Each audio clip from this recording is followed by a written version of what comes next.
Good morning, everyone.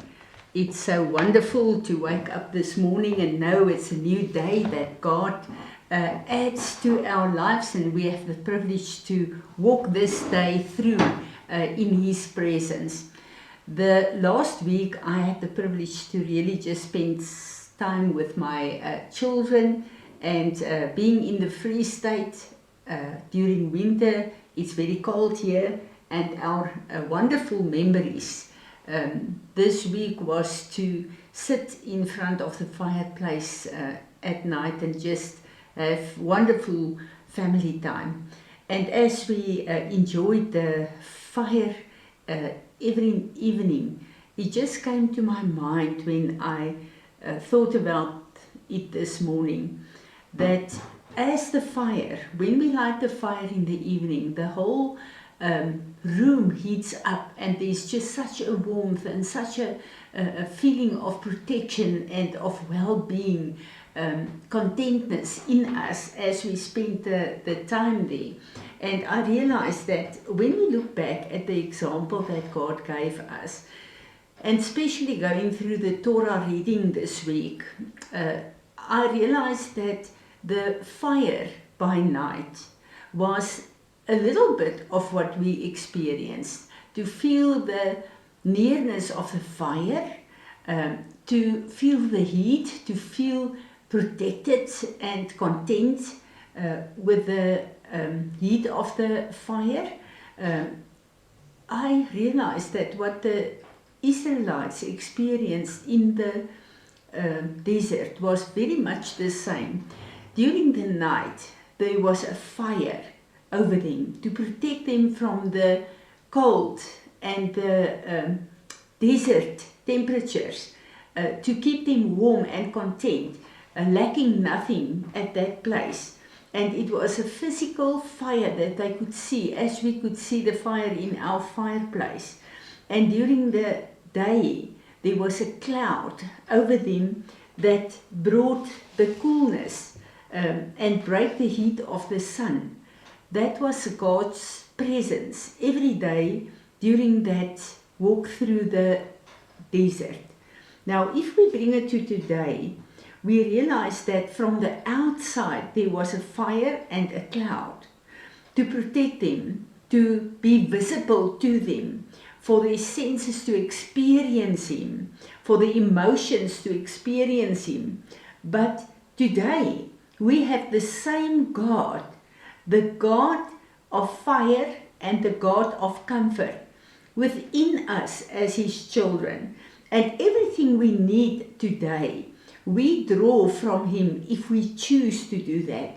We've got the same protection, we've got the same provision that the Israelites had, but they sense it from the outside, and we have the incarnate Jesus Christ living within us through His Spirit. What a privilege.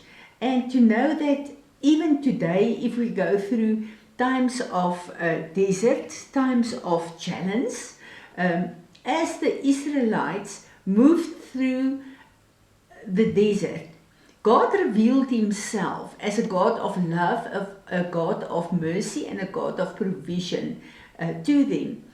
And that actually had to grow them to a place where they come to know this God that they are serving.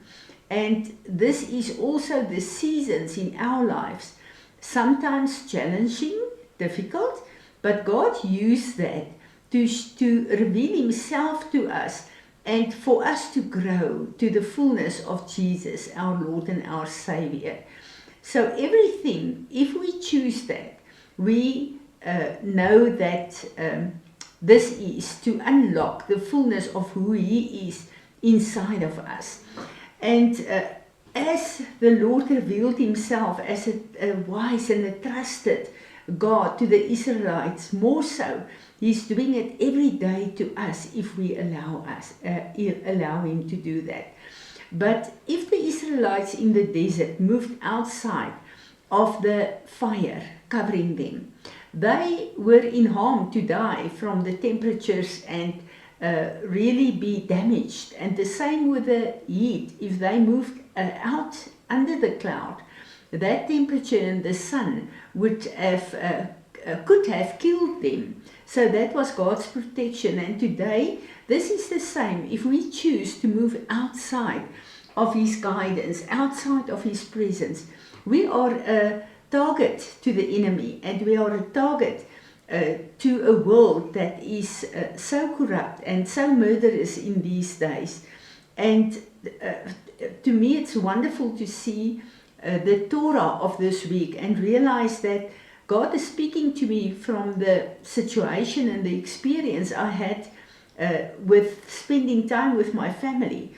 But God is forever the same. He never changes. And I realize that if we stay in His boundaries and if we keep our focus on Him, He is there to guide us through every situation. And I just want to read this part in this week's Torah to you, because this really just touched my heart. At Sinai, we caught a glimpse of the beauty and the majesty of the Holy One in visions as modeling to the world to offer it a more excellent way, to do just about everything. We caught the vision. We enthusiastically jumped into the greatest project ever known to man.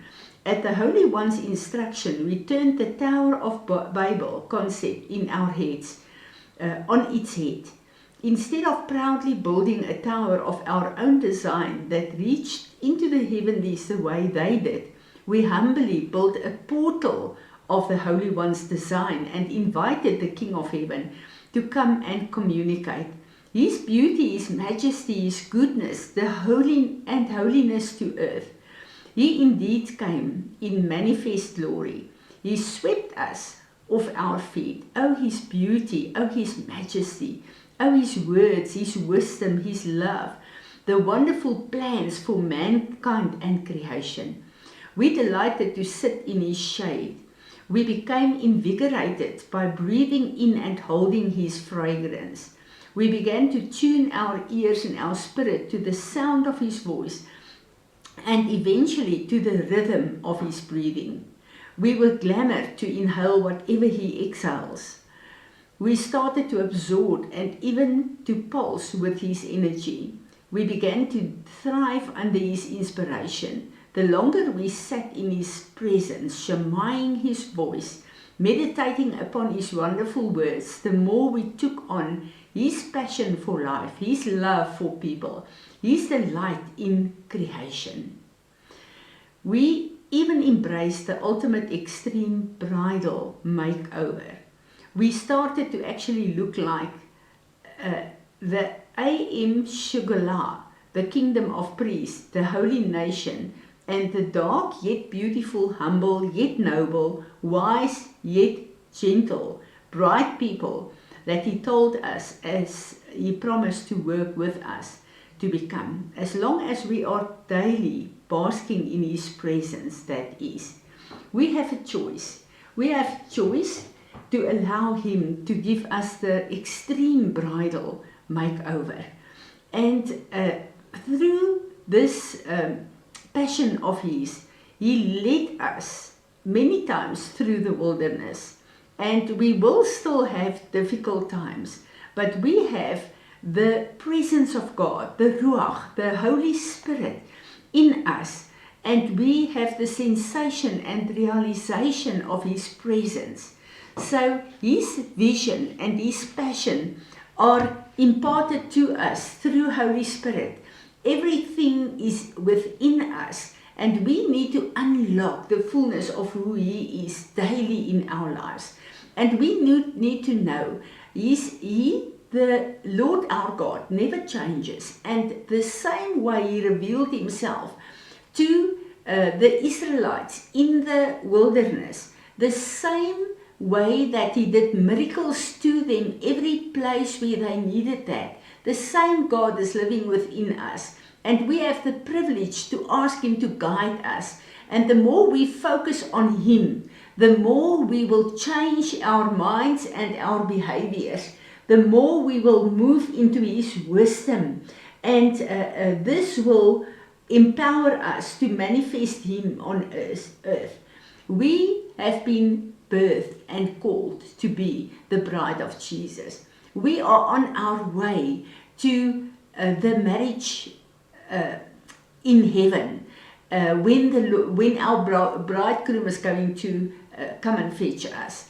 And I want to be in a place in every situation in my life to ask the Lord and say, Lord, change me every day more and more to become the true bride of Jesus Christ, my Lord and my Savior. What a privilege we have in all our situations to allow Him to reveal Himself and to unlock what He has imparted to us through our salvation. Father, we humbly just want to stand in awe before You this morning and say, Lord, here I am, have Your way in me, that Jesus, my bridegroom, may be exalted in and through my life.